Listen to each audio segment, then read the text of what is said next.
Welcome to the Health Matters program produced by the Ministry of Health. I'm your host, Alicia Martin.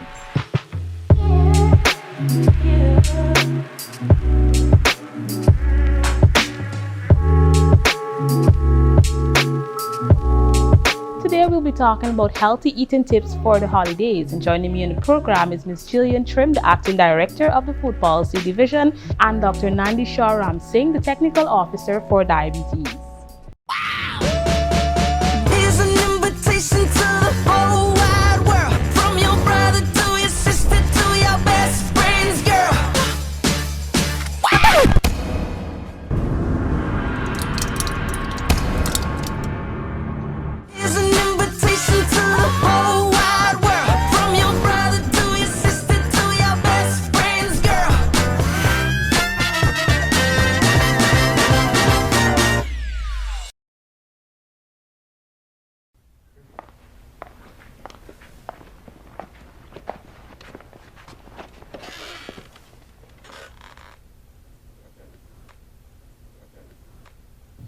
Mom, why am I fat? One in 3 children in the Caribbean is overweight or obese. 41 million children under 5 years, 340 million children between the ages of 5 and 19 were overweight or obese in 2016. They are more likely to become obese adults, have an increased risk of early onset diabetes, heart disease, breast and colon cancers. Obesity is preventable. Make healthier food choices and engage in regular physical activity to reduce childhood obesity. A message from the Ministry of Health Chronic Disease Unit. Welcome to the program, Ms. Trim. Thank you for having me, Alicia. Happy to be here yet again. It's always a good time whenever you join me on this program. But today we'll be talking about healthy eating during the Christmas holidays. And, we really want to encourage persons to make healthy food choices even during this season. We're in the month of December, which is known to be one of the most festive months of the year because of Christmas. And so could you tell us about the importance of healthy eating during this season? Yes, Alicia. And like you said, this is also my favorite time of the year. And we spend a lot of time with family and friends, and we enjoy the holidays. But what I find happens too, we tend to push away all of our inhibitions and we tend to indulge. But we have to remember too that we still have to think about our bodies and how our bodies function. So we do not forget about that. So even in our choices that we make in terms of what we eat, we have to be very careful, we have to be responsible. And even though, we have our traditions, we have our pepper pot, we have our black cake, we have our garlic pork, but we can still prepare those meals in a healthy way, right? That aids our body in working in an optimal manner. So for our pepper pot, we like to indulge, and I too, but in terms of the fat, pepper pot is a fatty dish. So we usually ask persons to remove that extra fat. When it's sipping and you have that extra fat at the top, we say remove it. And then there's a problem with fat when it is heated and reheated, right? It becomes a form that is not good for our bodies, that our bodies cannot handle or process. So we tell persons, try to remove all the fat from the pepper pot. Even though we're reheating it, ensure that it is not as fatty. Because we know, yes, our body needs fat, but when we use too much of fat, that is when we run into problems. Yes. And also, even with our garlic pork, we know that pork is a fatty meat. So trim all the fat. We can have a lean garlic pork for our Christmas. And our black cake, well, what I love about black cake is that it is made from dried fruit. And we usually encourage the increased consumption of fiber. And dried fruit has a lot of fiber. And you find that, when you eat at Christmas time, you get a lot of fiber. You even see the difference in how our body functions. And in terms of beverages, we go for the sorrel and we go for the ginger beer, very good drinks. And I would recommend those, but then persons tend to indulge in a lot of alcoholic beverages. So we ask persons to use those in moderation, not too much, because alcohol has a negative effect on our bodies. Yes. And I always say, whenever I'm making presentations or I have to speak, that alcoholism is linked to almost 200 of the chronic diseases that Yes. exist in this world.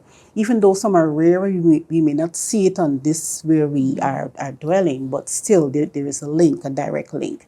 So we ask persons to either eliminate it completely or use it in moderation. And we can use a substitute. We can use water, we can use our sorrel, we can use Definitely. our Mobi, we can use our ginger beer. No problem with those drinks. But let us hold back on the consumption of alcohol and think of our bodies during this festive season. And because our body works every day to keep us healthy, so we have to give our body what it needs in order to work optimally.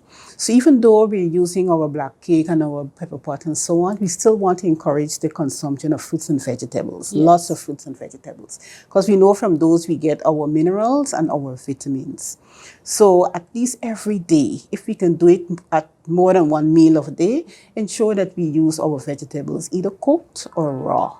All right, so our vegetables will be raw, but for our fruits, will be raw. But for our vegetables, we can use them cooked and also raw. It's always better to get it in its natural state and in its natural form, where it will be most beneficial for our bodies. Thank you so much, Ms. Trim. For You're persons welcome. who may have a lot of food and leftover, and so how can they properly store their food so that it doesn't affect them in any way with regards to illnesses and poisoning and so on? Right. Because you find, we always recommend that, especially for persons who are vendors or preparing your food, ensure that the food is kept warm, right? And you should not consume it after 2 hours of it cooling.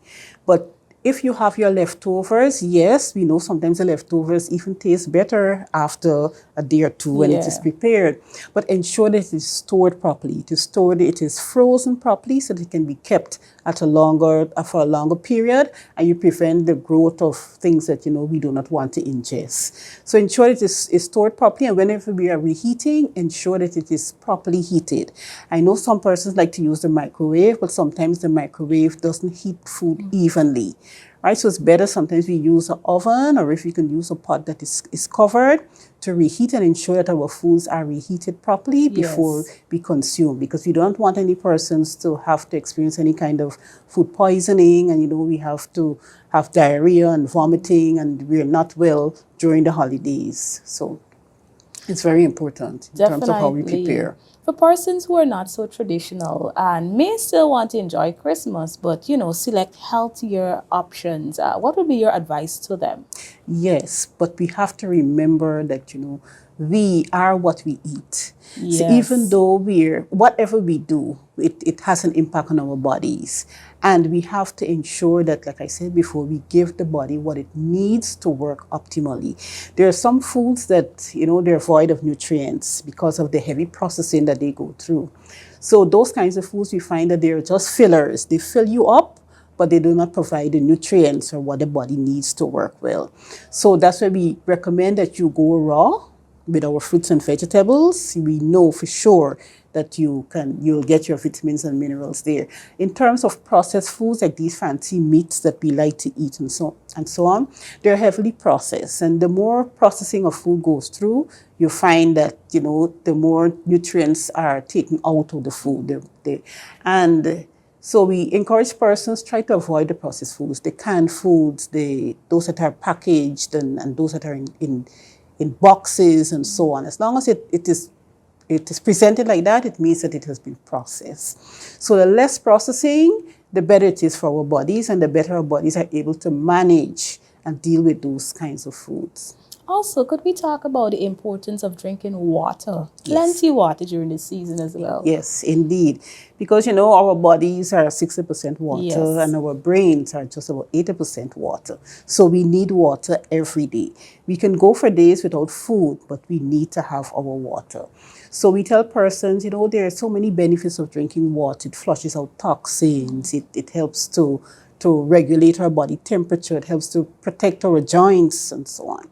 So we recommend that persons drink up to 8-ounce glasses of water a day so that we can keep our body well flushed and we're able to have our bodies working optimally along with the other aspects of our diet. So 8-ounce glasses of water we recommend, and we find if you're using more water, you'll have less of a craving for the other beverages, especially the sugary beverages. And we always speak about the amount of sugar that we find in the sugary beverages and those aerated drinks. So we said, go easy on those. And if you can, drink water. It's a healthier choice in terms of a beverage. Definitely. Any tips for moms who are breastfeeding during this season? Okay, sure. Well, that is my baby. I love breastfeeding. So if you have a baby within the ages of birth to 6 months, that's a period of exclusive breastfeeding.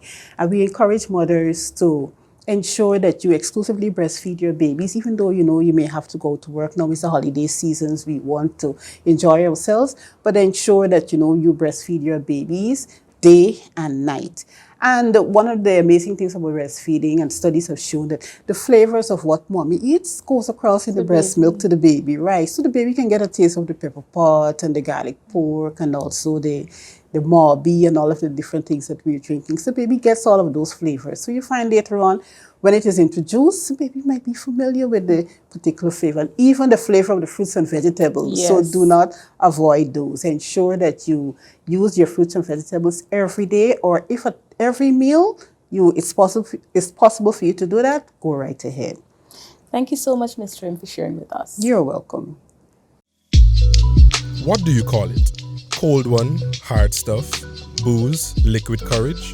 The list is long, as is the list of its effects on the brain and body. We know the behavioral changes, we've seen it before. Slurred speech, changes in mood, unsteady walk, or even total loss of consciousness. It can cause other bodily damage too, like damage to your heart muscle, high blood pressure, stroke, liver damage, immune system suppression. It's also a known risk factor for cancer. Those are just to name a few. What about the people around you? Alcohol can influence domestic violence and cause road fatalities. Don't cause or become a statistic. Stop, think, don't drink. A message from the Ministry of Health Chronic Disease Unit. What does a healthy plate look like? It's made up of whole grains, healthy protein, vegetables, and fruits. Let's start with whole grains. Eat a variety of whole grains like whole wheat bread, whole grain pasta, and brown rice. Avoid those refined grains like white rice and white bread. Healthy protein. Choose fish, poultry, beans, and nuts, limiting red meat, cheese, and avoiding processed meats like bacon. Fruits and vegetables. Eat a variety of fruits and more green and other colored vegetables daily. They provide a variety of nutrients, antioxidants, and fiber, which build the immune system, prevent obesity, and promote healthy, youthful skin. Use more organic seasonings and less salty products like Aji cubes and packet or bottled seasonings when preparing meals. And lastly, stay hydrated. Drink at least 8 cups or pints of water daily. Tea and natural fruit juices are great options. Avoid sugary foods and sweetened beverages. Eat well, keep moving. A message from the Ministry of Health Chronic Disease Unit. Millions of people live with or are predisposed to type 1, type 2, and gestational diabetes worldwide. If you have diabetes, eating well, exercising, taking your medication, educating yourself on this condition, and knowing and managing your numbers can guarantee a healthy and fulfilling life, and delay or prevent serious health complications like heart disease, blindness, and kidney failure. Persons with diabetes should aim for a blood sugar level between 80 to 130 milligrams per deciliter before meals and less than 180 milligrams per deciliter 1 to 2 hours after meals. For anyone predisposed to diabetes, adopting healthy lifestyles is the key to delaying this disease's progression. That means eating well, exercising, maintaining a healthy weight, and getting screened regularly. If you are unwell, have high numbers, or want to learn more about this condition, visit your nearest health center. You can lead healthier and longer lives with our intervention and your adherence. A message from the Ministry of Health.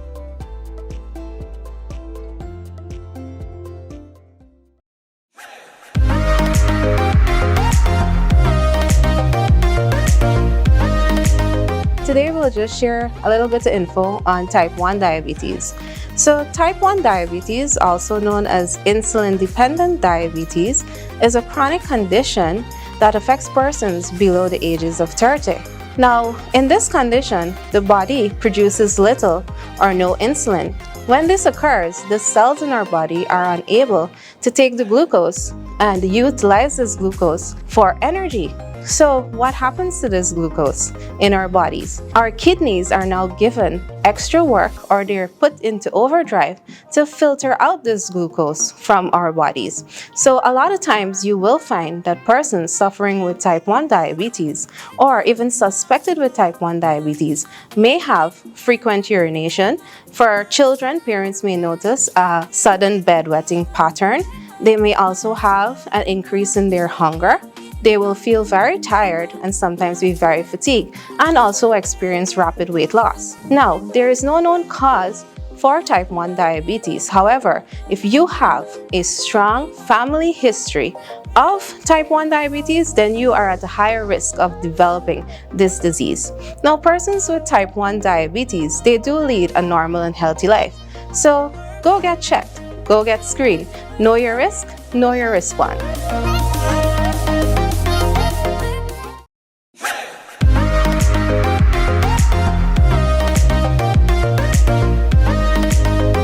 My name is Dr. Davina Ramsing, and I'm attached with the Ministry of Health for the past 10 years and more. I'm at the Diabetic Center, Comprehensive Care. So in simple terms, diabetes is a chronic disease that affects the way our body converts food into energy. And that energy, most of the times we're getting it from food. So most foods that we eat breaks down into glucose, or as the public know it as, sugars. And those sugars are passed, or glucose are passed into the bloodstream. Now the body has an hormone that we call insulin that helps to make that glucose move from the bloodstream to the cell so that the body can utilize the energy. So usually you will find that persons living with diabetes would have readings, or as you call a random blood sugar, higher than 200. So that's how you know a person would have or at risk of having diabetes, because there's a screening process for that. Now, who's at risk of getting diabetes? It's all of us, because at one, we're targeting patients at 25. So reason why we're using patients at 25 is because one, that's the population age that is at risk of a lot of factors. As we know, we have a lot of unhealthy lifestyle, and we're exposed to a lot of drugs and alcohol. So we want to target the younger age. Also, another reason why we're targeting 25 is because we find that most persons coming to the clinic at presently is always in the older age, and when they already have the diabetes.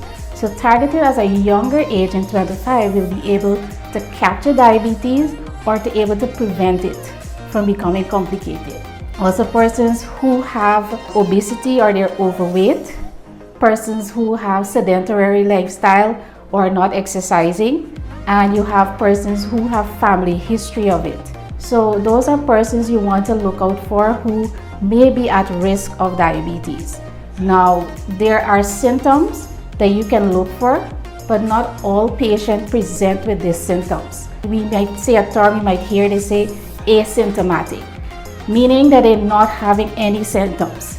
But there are 5 main symptoms that we look at, and that's a lot of urination, excessive urination, you have excessive thirst, you have persons that might complain of itchy skin, or you have some person might say they're eating a lot, and you have some persons that may say they lost a lot of weight. However, they have had some persons that have expressed that they might feel nauseous, or they've had a wound to any part of their body, and it takes a long time for it to heal.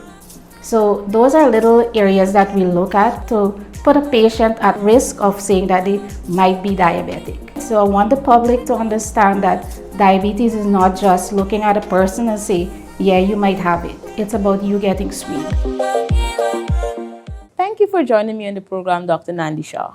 Always a pleasure being here, Alicia. So today we're talking about the importance of preventing NCDs, especially during this time of Christmas. We know persons usually arrive at the health centers and the various health facilities after Christmas with a lot of complications and so on. And so we want to prevent those. Could you talk about the importance of prevention even during this time?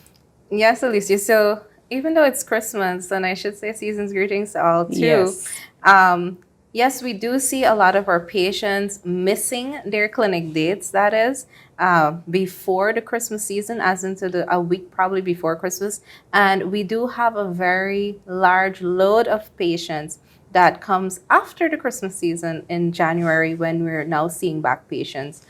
So what we want to do, we want to encourage persons out there to know that keeping your clinic dates or regular clinic dates, even though it's the season, yes, we know that there's a lot of shopping, there's a lot of fineries that needs to be done. We want to encourage persons to keep those clinic dates, because once we keep our clinic dates, we can have a better control of our blood pressures or blood sugars.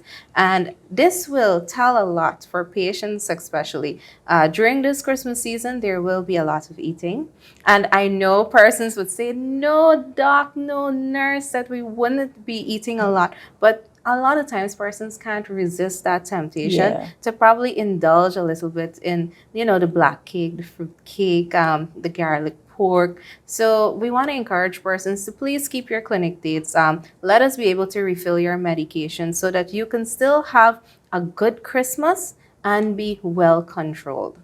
Definitely. I am happy that you mentioned that. Could you highlight some of the non-communicable diseases that are very much prevalent here in Guyana? So in Guyana, a lot of our patients, they are diagnosed with hypertension, which is the elevated blood pressures, diabetes, the elevated blood sugars, and components of both of these diseases. We have things like elevated cholesterol.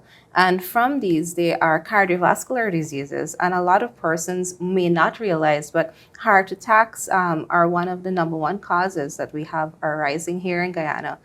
Persons are not upkeeping with their diets. They're not upkeeping with, physical activity levels that they should. And these are just some of the diseases in a nutshell that persons are suffering from. And just going a little bit over the tip can actually have them or carry them to a hospital level and they're admitted. And no one wants to be admitted for the holidays. At all. So could you mentioned physical activities. Could you emphasize the importance of physical activity even during this season? I know a lot of persons are still doing Christmas shopping and so on. Right. And so they will be around Georgetown and they will be around their hometown, getting some last minute shopping in. Exactly. And we want to encourage persons to walk a little bit more. Yes, we do. And actually, I want to take this opportunity to encourage persons that the same zest that they have walking to do this shopping for Christmas is what we want to see all year round. Yes. The same zest that you have doing the house cleaning and making the garden look nice and the yard looks, clean and tidy. We want to encourage you because we realize here in Guyana, our population, if there is an activity, we're going to go all out. We want to make sure everything looks nice. Yes. But don't we want our bodies to look nice? Don't we want to feel great too? So let's treat ourselves like a Christmas tree. You want to put on the nice decorations. You want to be sure that you're keeping fit. And by doing so, ensure that you're still getting your daily recommended 30 minutes a day of physical activity. This is exercising done. Yes. I know that there is a rush to get the last minute Christmas shopping, but still try to spend that 30 minutes of focusing on yourself. Whether you like to do yoga, whether you like to do riding, running, these are just activities that you can try to fit in. Because during the Christmas time, believe it or not, Alicia, a lot of persons tend to overeat too, and that tends to add a little bit more pounds as well. So we want to encourage persons, 30 minutes a day will definitely keep you away from the doctor's office. Definitely. And this we can make a family activity. Yes, it can be made into a family activity. Encouraging our little ones, the importance. I mean, a lot of times the little ones, they're very active. You don't need to tell them, but you need to at least train them. Yes. Mentally, get them on board to do a family activity. If it's going to the national park, if you're living in Tongue, there are the seawalls now you can be able to utilize. So we're just asking that among all the festivities, to still focus on health. Definitely. And while the family are over during this Christmas time, ensure that you guys engage in some really good physical activity, whatever it may be. Dr. Nandisha, do you have any final words of encouragement to our listening and viewing audience? Yes, I do. I want to take this time to say, if you have a relative or a family member that is suffering from diabetes or hypertension, do encourage them to take their medications during this time. Do encourage them to not to eat in their portions and not to overeat. Also, if you find a lot of time during these activities, persons are very busy, but a lot of our older folks or the elderly, they may require still an amount of time spent with them, giving them their meds, ensuring that their blood sugars are at a normal value and not low. When I say low, below the mark of 70, that we usually look when we're doing our random blood sugar test. We just want to take these little tiny steps just to ensure that no one is in the hospital during this time, and that come January and February, we don't have a lot of patients lining up with, very high blood pressures and blood sugars readings. So we're just asking that from persons to be health-wise and also enjoy your Christmas. Thank you, Dr. Shaw. Before we go, what can persons look forward to from the Chronic Disease Unit in the year 2024? So we have a lot planned for 2024. We have a lot more outreaches to be done. As we said before, the Ministry of Health, we're dedicated to reaching the population. We want the population to be a healthier population. So screening activities will be done for blood pressure and diabetes and some others as well. We also have a lot of training because we need our healthcare workers to be on par with the new evidence-based medicine that we have to offer. So we have a lot in store for the following year, and we would like the public to keep in tune with the Ministry of Health page so that you would know when these activities are being done too. Thank you so much, Dr. Shaw, for joining me in the program today. Thank you, Alicia, and I hope you have a very Merry Christmas. Thank you. Thank you.